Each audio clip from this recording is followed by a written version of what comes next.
Oh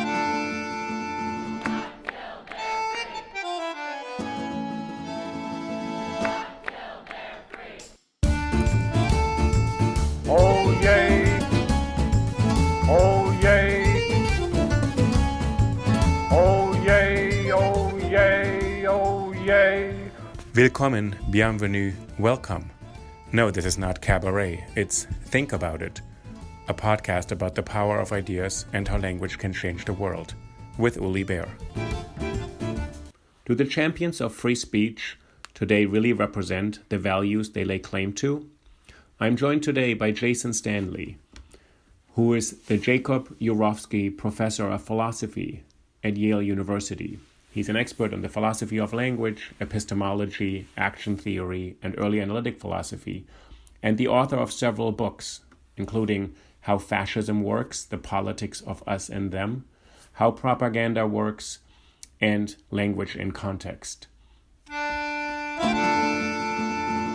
Welcome, and I am very excited today to speak to Jason Stanley, who is a professor of philosophy at Yale University. He's actually the Jacob Urofsky Professor of Philosophy and has written widely on language and politics. And as a philosopher, you've written books on how language works, language in context, also how propaganda works. And you have two books coming out, I see, this year, How Fascism Works, The Politics of Us and Them, and then the other book, which may or may not be called Hustle, The Politics of Language, right? Great title. So, Jason, thank you so much for making time. And I would love to hear a little bit how you made this transition, let's say, from being a philosopher interested in language to having written books on propaganda and now a forthcoming book on how fascism works. I hope it's not a manual of how to do it. Well, that's the concern, is that by explaining how things work in a neutral way, you produce a manual. Don't try this at home kind of book. You put that on the back as a sticker. Don't. Right. So I think my interest initially in going into philosophy of language was, as a child, was because my father was a sociologist who taught the Habermas course in theory and would always ridicule the thought at the dinner table that speech act theory could liberate us. So as part of my reaction to my father, I thought I was going to become a philosopher of language and demonstrate that speech act theory was the way forward. Instead, I think I discovered a discipline that was a little bit apolitical, although to be apolitical is itself a political choice. Uh-huh. And then I went into epistemology, thinking that the political issues that concerned me required a background in epistemology as well. And I found that very much with reflecting about some of the debates about free speech. It's not just reflecting about language, it's also reflecting about epistemology, deliberation, reason. You have to think about free speech, the philosophical issues surrounding free speech. You need to think about how knowledge is constructed, as well as how language informs deliberation. Right. So I always thought that the tools of analytic philosophy would be useful for reflecting about political deliberation. It just took me many years to feel comfortable enough in developing those tools and thinking about those tools and their limitations to start thinking about how to apply them. Right. If you can say something about analytic philosophy, how it thinks about itself as a discipline. Does it analyze the way we are in the world, the way we interact and make sense of the world? It doesn't really give you a lot of normative things of what to do in the world, right? Or it doesn't give you really prescriptions of how to act. Well, I think analytic epistemology gives you a lot of prescriptions, but I think that I'm both critical and laudatory of my discipline. I'm critical in the sense that in reflecting, for example, about the current moment, it doesn't help to follow the lines where you divide ethics and political philosophy from epistemology and philosophy of language and metaphysics. And I blame that not on analytic philosophy, I blame that on Kant. Okay. When he separated theoretische Philosophie from praktische Philosophie. Okay. So most everything bad is due to Kant. And a few good things, maybe we'll get to that. Okay, so he's making this division between practical and theoretical, right? And it gives rise to essentially what today looks like, at least in the academy, two disciplines. Absolutely, and German universities as well. Right. But that is not how you face when you're reflecting about fascism. Mm-hmm. Reflecting about the current political moment. You really need to think about the epistemological effects of political movements and the politics of knowledge. Think about epistemic bubbles. Think about ideology. These are, epistemology, knowledge, belief, these are just as political as the good and the just. When we walled off ethics and political philosophy from epistemology and philosophy of language, we really did ourselves a disservice in thinking about politics. You can't go tell a Nazi or a fascist, boy, Kant would have disapproved of you. Right.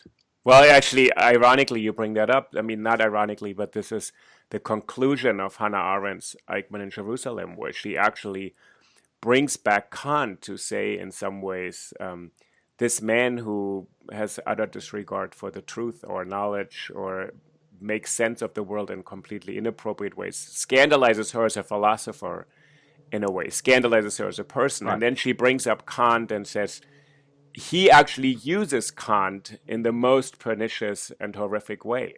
And she actually is outraged that he calls himself a Kantian.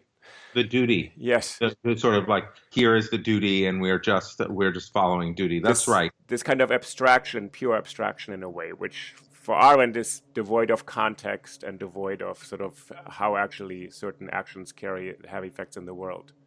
Right. Although she's, I think, critical of abstract philosophy for that reason. Several books you've done, Language and Context and How Propaganda Works. Is one of the books more philosophical book, you would say, and the other one more political book? Or what you're trying to do is to say they are really intertwined. There's really not a way of separating them as cleanly into these disciplinary divisions, especially in our current moment. I think that if you look at the history of philosophy, you see philosophers taking social injustice and political injustice as philosophical fodder, as fodder for their theories. Okay. I mean, obviously Rousseau, right, but Hume as well. Right. I mean, Hume is reflecting about why people don't change their beliefs given evidence. Right. The recalcitrance of irrational belief. Right. He's reflecting about that in his epistemology. He's reflecting about that as well in his political philosophy. So his first treatise on government. So first principles of government.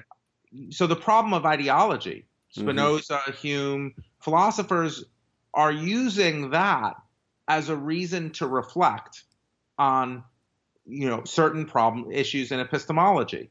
So the idea that our context, our social and political context, can't provide reasons, doesn't provide reasons to reflect, doesn't provide fodder for philosophical theories, is a very contemporary view, right, in my view. Right. I mean, some philosophers in the past have held it, but even Plato doesn't. I mean, Plato, it's all about bringing the lessons back. Right. Analytic philosophy did not begin this way. I mean, sure, Frege was like this, but think about the logical positivists. The logical positivists were deeply politically engaged. I mean, there's a document where the logical positivists were trying to persuade the Austrian Social Democratic Party to adopt physicalism as a party platform. Right. I don't know if that's going to happen in this current moment. That philosophers are going to give a recommendation to the Democrats. It's not. I don't know. So you did this book on propaganda, and now you have a book coming out on how fascism. In the last couple of years, do you think something has significantly changed? And I'm interested, especially also in the context with what's happened at universities, where at least the national media, the nation, has paid much more attention to some of these epistemological questions being worked out in universities. Well, I think that when you compare the U.S. situation to previous situations in historical past, say Weimar Republic or something like that, there's a lot of differences that make direct comparison difficult. And one difference bears on your question about how much has changed.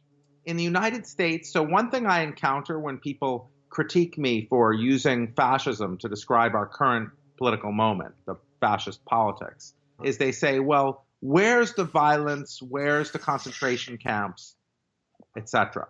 Now, first of all, it needs to be said that not all fascist politicians pushed for concentration camps. Mosley didn't in Britain, Mussolini and Hitler are very different.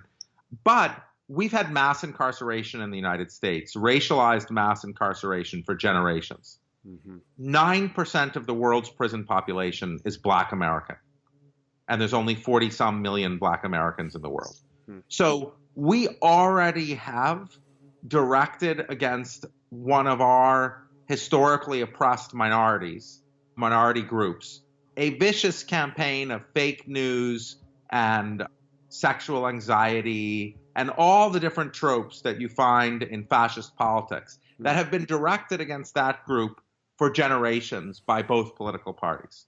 So Donald Trump walked into a situation that was already long in the making, and he just has to extend the tropes that have long been directed against Black Americans to immigrants, to political dissidents, to those who to his opponents.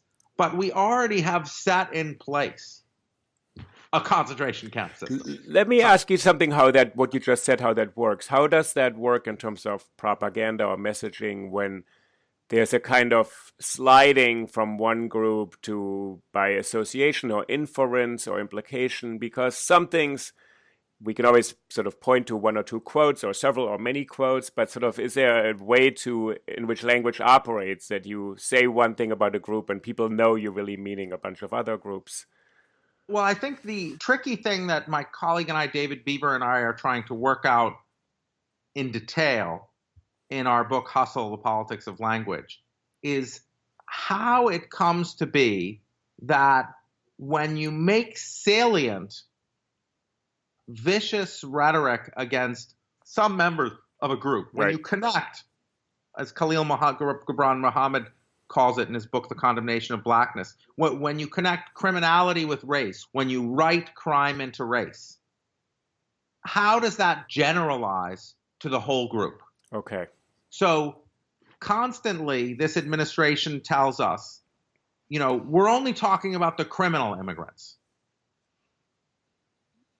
And how does that then generalize so that every immigrant becomes a criminal? Okay.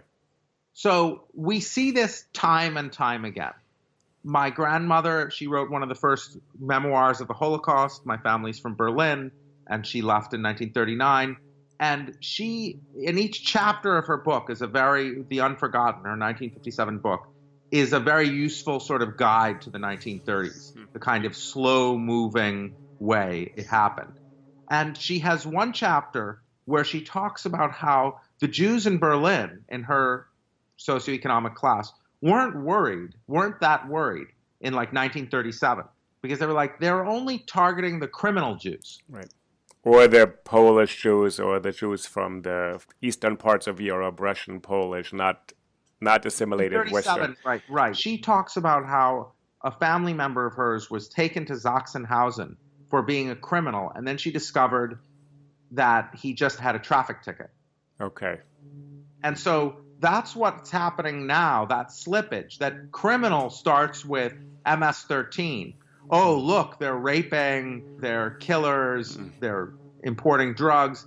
And then it moves to, well, they're all criminals. Right. Because they all came over the border. Right. And now we're moving to naturalized citizens. They're all criminals. They might have lied on their applications. Right. So when you begin by saying, okay, we're just going to look at the violent criminals in this group. Right. Then it spreads. And suddenly the whole group is violent criminals. In your book, do you look at, so when this happens, this effect, is there a way to counter this? Or how do people actually correct it? Because then you have people on the other side saying that's not correct, or you're exaggerating, or you're generalizing in the wrong way. So is there a way to resist this in a way? See, one of the reasons it's taking so many years, I've been working for 2 years on the Hustle, the Politics of Language books, Okay. and one of the reasons it's taking so long is because we want to make some headway on the question you ask. How do you resist? When I give talks now, and I talk about the rhetoric of this administration, and I point out that this rhetoric historically invariably leads to normalization of terrible things. People say, oh, it's just talk. So it's going to be crucial. This rhetoric has been going on for a long time. We forget in Germany, it took many years for the worst things to happen. Right. Before 1935, things were bad, but they weren't like they got later. So how do you stop the effects of the rhetoric? That's the question you're asking. It's a very difficult question. I wish I now had an answer or the inklings of an answer. As I said, right now, and I'm talking now more in this discussion about my book with David, we're looking more at like how the rhetoric leads to action and how the rhetoric enables action. Great work has been done on this by Lynn Terrell in her 2012 paper, Genocidal Language Games, when she looks at Rwanda in detail, and how over years the use of cockroach and snake to describe Tutsi, it was years, and then it became sort of instructions for action. And what we're in right now in the United States with immigration is we're in the sort of virus infestation, rats phase. So you're taking this language seriously from a philosophical position and saying it's not a simplistic performance theory, but it has real effects. And the first effect, it paints everybody with one brush, and it normalizes this kind of depiction for people who are not yet participating or are maybe even horrified by this language. So let's say the people who are listening and saying this is offensive, I find this objectionable, I can't believe this, but you're saying it still seeps into a kind of public in a way without people participating directly, right? It absolutely does. My colleague Josh Knobe has done some research on normality, and what he's found is people's judgments about what's normal in the normative sense are deeply affected by their judgments by what they're exposed to statistically. So what people judge is normal in a democratic society is affected by what they statistically encounter as normal. Now, if that's right, what it means, I mean, you know, the thing about social psychology that's funny is it tells us what we already know. Right. That's alarming that we could get used to things and find them normal. What's also promising is you can get used to something that you don't know yet. So that's otherwise we would be stuck either way. So in some ways, you could also become normalized into a better reality. It doesn't have to go in one direction, right? So you could be absolutely. And one effect of the civil rights movement, of course, was to normalize us to a better reality. Although we have to remember that the civil rights movement then moves directly into mass incarceration. And so there's more subtle and insidious ways of conveying the same trend, of conveying the same ideology and making it effective. Well, it's interesting. Well, speaking to you, you teach at Yale University, it's a august institution, but that used to not admit women students and very few minorities. And then in the 60s, really recently, actually, they started admitting women and they started admitting really minority students in significant numbers, which are still very, very small. And then you fast forward 50 years and these students are here now. And this is what I'm quite interested in, what's happening in these universities where the students are saying, is the new normal really accommodating us properly? Or is it still the old institution? We got accepted, but we're still having to defend our presence here all the time, or it's being challenged, or it's not quite working out. And so the politics of language take on a very concrete sense, right? Because the controversies we've seen are often about people saying things that other people strongly disagree with. Well, I'm not sure there's much generalization to be made across different campuses. I think in the first instance, when you look at the fall 2015 campus protests, they start at the University of Missouri. Right. I know those students, Concerned Students 1950. You should interview Storm Irvin. I mean, those are some tough students from East St. Louis, Yeah. And what they're doing is they're bringing the issues of Black Lives Matter and Ferguson onto campus. Right. And the idea that these students are complaining are like, no, I mean, they're in Missouri. Right. Right. What they're facing is not what kids at Reed College face or at Yale. Okay. So it's an entirely different situation. Okay. And at Yale, my students were thinking about Missouri and were thinking about Black Lives Matter, and they were thinking about how to bring those issues onto campus. So, when we generalize about student movements, across different issues, we obscure very real differences between campuses. I mean, when you lump Missouri in with Yale, on the one hand, you should, because both are affected by Black Lives Matter, and Yale is affected by Missouri. On the other hand, what the University of Missouri students in Concerned Students 1950 faced and their backgrounds, their socioeconomic backgrounds, I mean, not to generalize about all the Yale students, but in general, the Missouri students are just a very different group and facing very different issues. So I think the fall 2015 student movement is connected to Black Lives Matter in a way that, I'm not sure that Middlebury College is. And also there's the politicization of what's going on campus. I mean, since David Horowitz, we've had campuses targeted as bastions of liberalism. Right. And that's I write about this in How Fascism Works, chapter 3, Anti-Intellectualism, is about the attack on universities, the representation of student protests as mobs. Because in fascism, authority is the key value.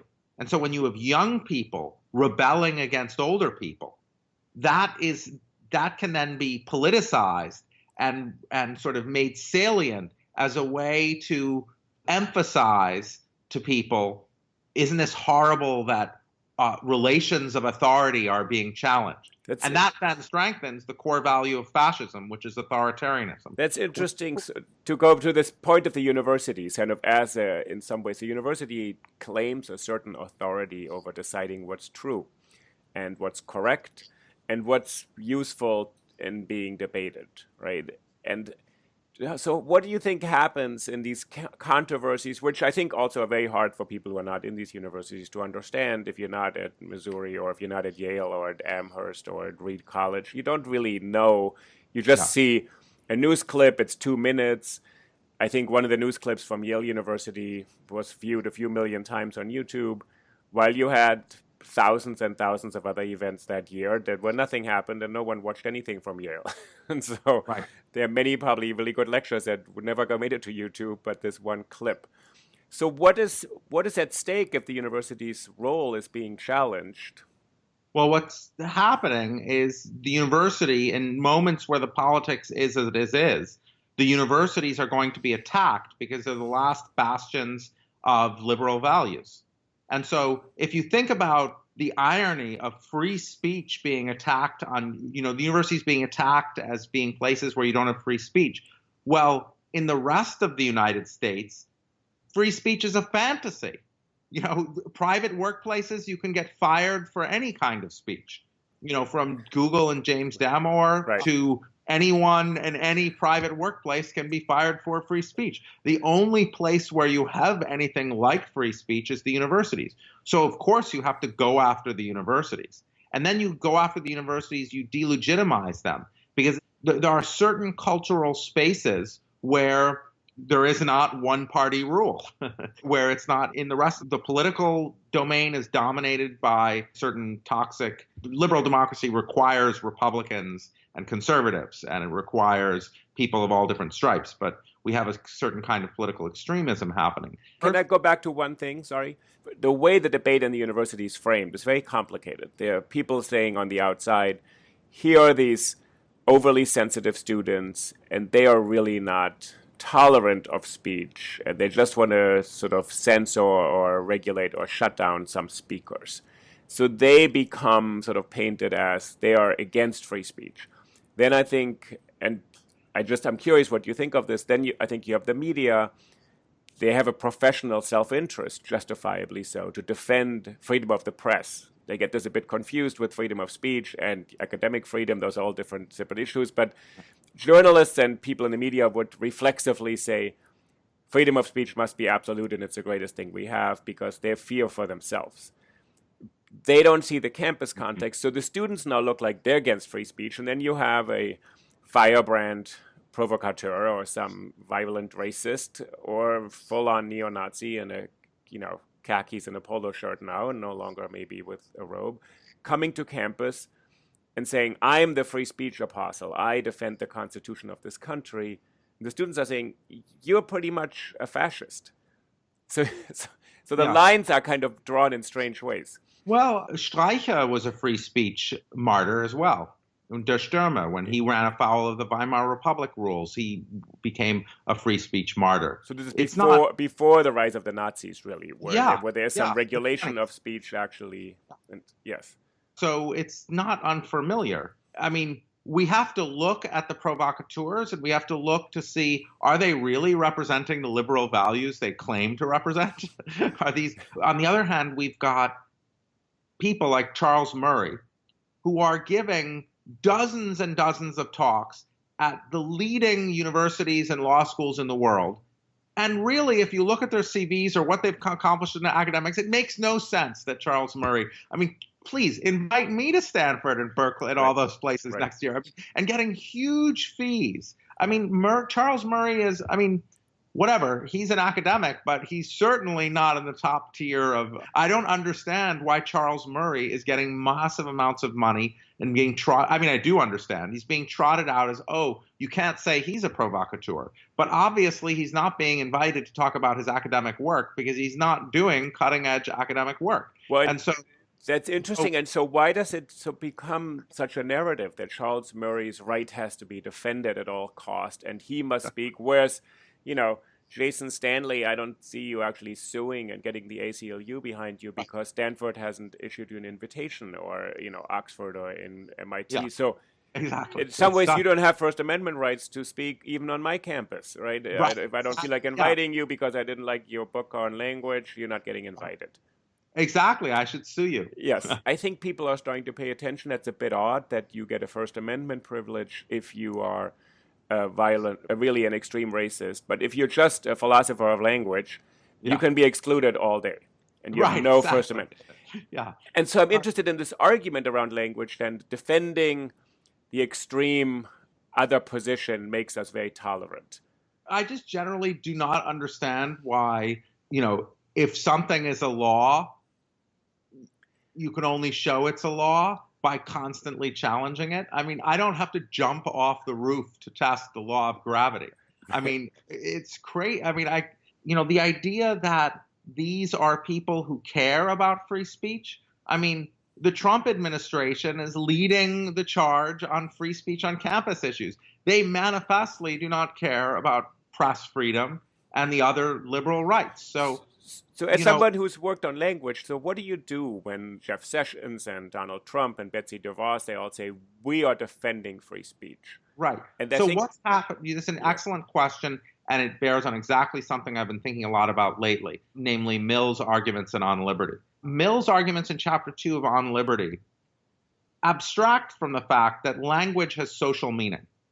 He writes as if, I say something and all you pay attention to are what I refer to in the world. And unsurprisingly, because Mill's theory of reference is that the only part of meaning is reference. So that's Millianism about proper names. So Mill acts as if, I say something like, there's a lot of lazy people on welfare, and you just literally take the content of what I say. But actually, when I use the term welfare, when I say something like that, there's the social meaning of the words I use doesn't just mean like these particular programs. I'm conveying things about poor people, and in that case, black people in America. When the mayor of Antwerp, who's very on the far right nationalist Flemish party, talks about, we have to save the Enlightenment, he's not just talking, he's giving a message about Islam. Right. And so words have social meaning, and Mill never takes that into account. And what the right wing is doing now is they're trying to appropriate the language of liberty. They're trying to appropriate words like free speech without any care at all about what they refer to. Right. So free speech refers to something great, but it's going to get to a point where anyone who uses the expression free speech is going to be taken by a young person to be someone who is not in favor of the thing it refers to. Right. It reminds me of Richard Rorty in Achieving Our Country, where he said the conservatives appropriated the American flag, patriotism, the family, our nation, the national anthem. And he said, and the left or liberals let all that go. So when I say family values, you think I'm thinking of a heterosexual family, father, mother, 2 children living behind a picket fence. When I say the American flag, you don't think now of protesting athletes, but you think of jets flying over a stadium and upholding the White House, message. So why does the left let go of this term? And I'm kind of interested. That's my whole point in these podcasts, is to give some nuance to free speech and say it is not owned by one side, and it can't be used as a weapon in this way. Right. As Angus Johnston reminds us in his work, the free speech movement in the 60s, vocabulary of free speech is owned by the left. And the free speech movement in the 60s in Berkeley was very unruly. They shut down Berkeley campus. They were completely uncivil. So now when you find these people going, oh, were these people on the right saying we're the inheritors of the free speech movement, they're absolutely wrong. Those were incredibly uncivil protests. They weren't like letting people speak. They were shutting the campus down. That was the free speech movement. Now we have several bills in several legislatures that would have mandatory penalties for students who disrupt or interrupt. And there's a fine line between disruption and interruption, any campus speakers. I mean, occupying the protest. Basically, what they're trying to do via these bills is they're trying to illegalize protest. And of course, the universities are the source of political protest. And in political moments like this, it's very important to theorize about this moment, not in isolation. It's a terrible mistake to think about the campus politics in isolation from the national politics. The campus is being targeted by the far right. And people of goodwill cannot let themselves fall into that trap. They cannot let themselves because of course, what's happening in these bills is they're trying to cut down on the possibility of campus protests. They're trying to train students to be obedient. And when you see, as I recently did, people calling for these students to be punished at Yale for protesting, when the students, those very students at Yale, were responsible for changing the name of Calhoun College, that's why we no longer have Calhoun College, because of those students. And that's never discussed. Let me just check. Is Yale still standing as an institution, or has civilization ended now? And we had a nice conference in honor of Henry Kissinger. Okay, I'm just curious because I've heard from people that once you rename Calhoun College, it's a, quote, slippery slope, an absurd argument, and we will soon be renaming Washington, D.C. That's actually, and that's also what our president said. He said, where does it end if you start with the Robert E. Lee statue? What are you going to rename Washington? I know nothing in Germany is named anything. They're just named after numbers things. Yeah, right. Because you started by renaming Adolf Hitler Strasse and Himmler Strasse, and now there's only numbers left. So in the institutions, why do universities actually have a hard time connecting with this moment and saying we have to stand up and defend against this way in which we're being framed? You're brilliant. Universities have done a terrible job with framing. I mean, I think the main problem is that the donors and the alumni get so affected by the rhetoric and by the out of context things and by some of the errors in method made by the students. I don't think the students should have focused.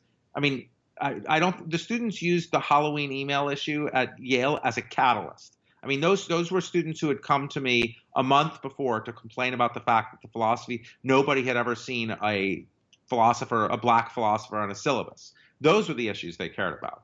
But they used the wrong catalyst, and then it was used against them. Right. What happens is that the donor class and the alumni class has been completely manipulated by the media, and they don't understand the situation. They don't understand that the out of context things are not the whole situation. And then the university panics to please their donor class. Also, this is in the background of something general, which is that you're in the United States. You know, when you have young black protesters protesting older white people, it doesn't, or doing anything, seen misbehaving against older white people. I mean, look at the 1960s when political protest after political protest was represented as riots. Right. That's what we have here on the college campuses. You know, political protests are represented as mobs. Mobs. They use that term. It's interesting, and in some ways it seems to be what's interesting that I've spoken to some students.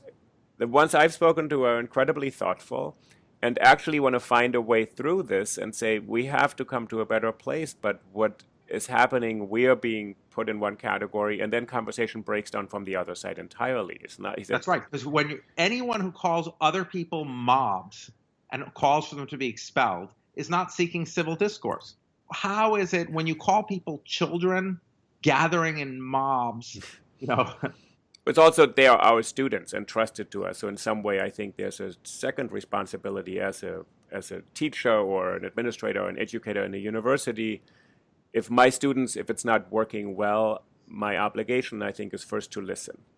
Yes. To see what is as you said, maybe the methods aren't always the wisest, but sort of say what is actually not working, and wouldn't it be my obligation and my desire to change something? Right, rather than just panicking about it. I mean, I think our administration handled various things well. It was a very difficult situation, but the fact is, going back to the content, I mean, the weird thing is all the ways of changing the topic. Like, we changed the topic to the mistakes made in method. Same as in the 60s when there were political protests against police brutality. They changed the topic from police brutality to the methods used in the political protest. So they always do that to delegitimize the political protest. It's a method of like, look, they're riots. And it's like, wait, what are they rioting about? Interesting. Yeah, it's bad to riot or whatever. It's bad to when things get out of control. But what's the topic? Why are we talking about the method and not the topic? Or has there been a history of people trying to find other ways of addressing these concerns that have been futile? So in some ways, if they've been trying to use the proper political channels and they haven't worked, that rioting isn't the first choice, if it's even rioting, or actually even going into the street is not the first choice for people. Maybe there are other ways they tried and it didn't work. That's right. I didn't mean to analogize. I didn't mean to suggest there's anything like riots or mobs happening on college campuses. But it's been described as such. It's very important. You're right. No. It's absolutely been described as such. To go back to your second chapter in the book that's coming out now on how fascism works in expertise, can you say something about the role of scientists? Because it's very striking to me that generally people teaching and working in the STEM fields and the sciences are not quite engaged with these debates, although a lot of times these are people who would never invite anybody who has an obsolete theory, because science sort of has a mechanism to expertise to exclude some things. But this administration, the political administration, takes a very strong position with regard to science. Yeah.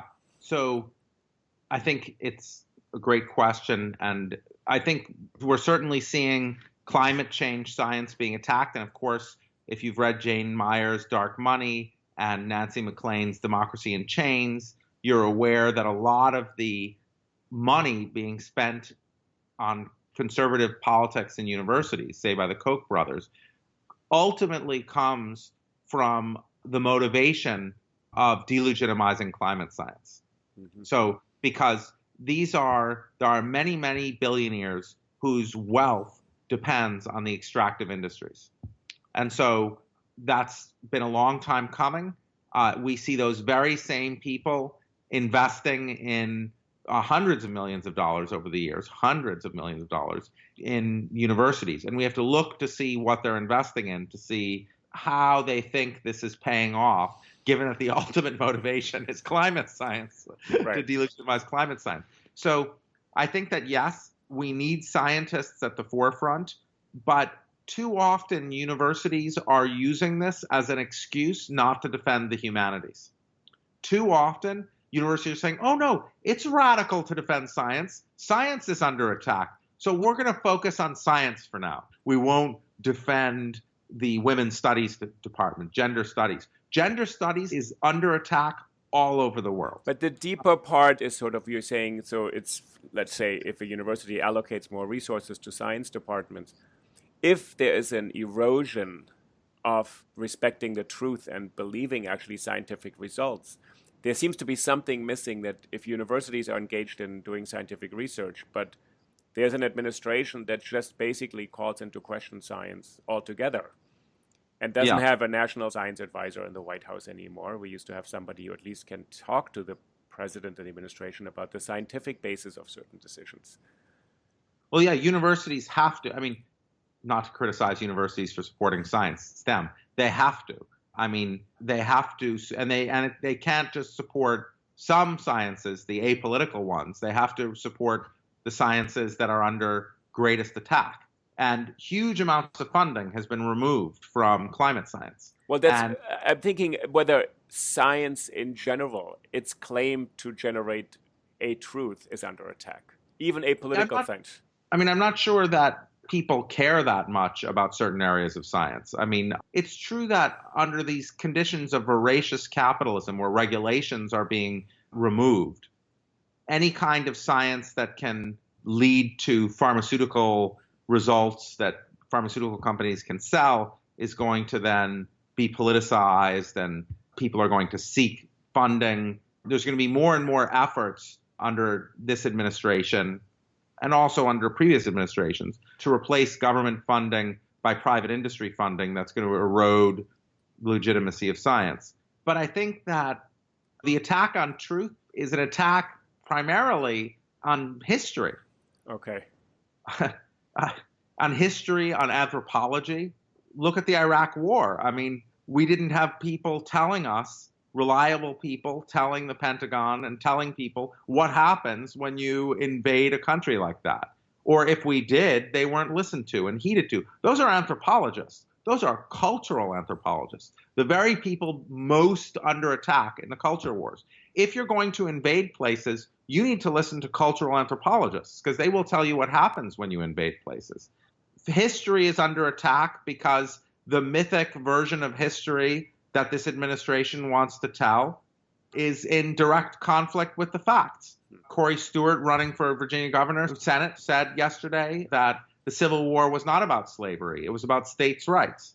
But of course, states' rights were the right to enslave people. So history is under attack. And I believe history can be scientific. But I think history, cultural anthropology, gender studies, women do have a perspective. You know, these things are under the most political attack. So you said you spent a lot of time in this forthcoming book, Hustle, with your colleague David Beaver to sort of think, how can this be changed? And how, when someone says, this is actually, the history is this the following, or this never happened, or this did happen, it's complicated whether it's the media's role to just correct it and print a correction every day and say, no, that is actually factually untrue. When you do that, it reinforces the false message. Is that what happens? Well, it's a bit controversial right now. The data is a little bit more equivocal than it's sometimes represented as being. But in general, there was pretty strong data that if you start a story off by priming people with something fake and then you tell them it's false, they will remember the fake thing more than they'll remember that it's false. Oh, okay. And since the president has mastered Twitter ahead of everybody else, how do you actually counter that? Do you think? Keep on asking hardest questions, don't you? Well, that's both your two books, and I'm interested that you're coming out with a book on the politics of language and a book how fascism works, because you're saying this is a serious central concern, how language works in fascism. Yes. In illiberal moments, we're always in an illiberal moment, but in more illiberal moments, language ceases to be a method by which we communicate information, because the kind of general trust between citizens breaks down. And so when conspiracy theories just dominate, as Arendt warned us in Origins, when conspiracy theories dominate, they undermine basic trust. And then language becomes a method just by which to convey social meanings that you like. And so you just use the words, free speech just means I'm on that team. It doesn't mean anything to do with free speech. So the question, I think, has to do with how do we return to a basic level of trust in each other? How do we reestablish the bonds of community? In your two books, you address the social media, digital media change anything about this? When Arendt was discussing the breakdown of trust in a society under totalitarianism, they didn't have access to digital media. It was the press and then people talking. Right. We do discuss digital media. We discuss the rhetoric of Twitter in my book with David Beaver. We discuss how Twitter enables you to bypass the central message of something and just convey sort of problematic social meanings. But I think so much of what we face is familiar from the past. And in my book, I talk about the Black Horror on the Rhine in the 1920s, when the Germans had an international propaganda campaign to spread panic about Senegalese soldiers occupying the Rhineland for the French and supposedly raping good German women or having sex with good German women. 12,000 people met at Madison Square Garden to protest the Black Horror on the Rhine in the 1920s. So I think, that was well before Twitter and well before Facebook. Lynching in the United States based on a complete fake news. So this is not new. Okay. I do think that some of the things on campus are the result of social media. I think some of the errors in method happen with social media, like the quickly spreading moral panics. And I do think social media poses that. All that said, I think social media does pose a threat in that privacy is gone. Mm-hmm. And when privacy is gone, I'm not sure you can have liberal democracy. People need to be able to make mistakes. They need to sort of think things through in their own time, to reflect, to entertain bad ideas and then discard them, hopefully. But when social media is always there to capture out of context or even in context the mistakes humans make, well, we all make mistakes. But when that's forever imprinted on people's brains, well, that is a fundamental change in how humans interact. Right. And that's, I think, a threat. Liberal democracy needs privacy. Liberal democracy needs a zone of privacy. It needs a place for us to think through things back and forth. And when that's gone, I'm not sure we can have. And it's interesting what you're saying. It resonates what Hannah Arendt said. She said thinking, and it's thinking with others. And for her, deep relationships with friends and colleagues, either through letters or the correspondence and conversation, was the way in which she was also able to formulate some things that she then would write. So, and the university is this space sometimes where you actually can be in a room and try out some things, and you may not get it right, and you hear other people. That's right. And I have in my classes students who might be videotaping me when I give lectures. Right. I want to try things out. How can I try things out in a situation where there might be 20 Breitbart articles about me? Right. It's hard. It's a bigger platform, but it's not the same as actually working something out in this private space, which used to be the idea of the protection of free speech. It is the protection of a private sphere of conscience, of something that is innate to us. Right. And it's not universities, it's social media that's breaking down the space of private inquiry. A lot of the right-wing outrage that was directed against professors, that is constantly directed against professors, is professors working things out on social media in the way they do in classrooms. Right. And being taught out of context. Right. That's right.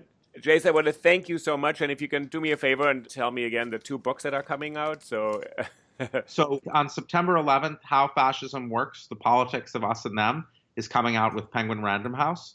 And sometime in 2019, hopefully, my academic book with Princeton University Press, Hustle, The Politics of Language, will be published. Oh, fantastic. So that's really exciting. So maybe I'll have you back later on, and then How Fascism Works, I'm sure will elicit a robust debate, as they say. So thank you so much for joining the podcast. Thank you. That was wonderful. I'll talk to you soon. Okay. Thank you. Okay.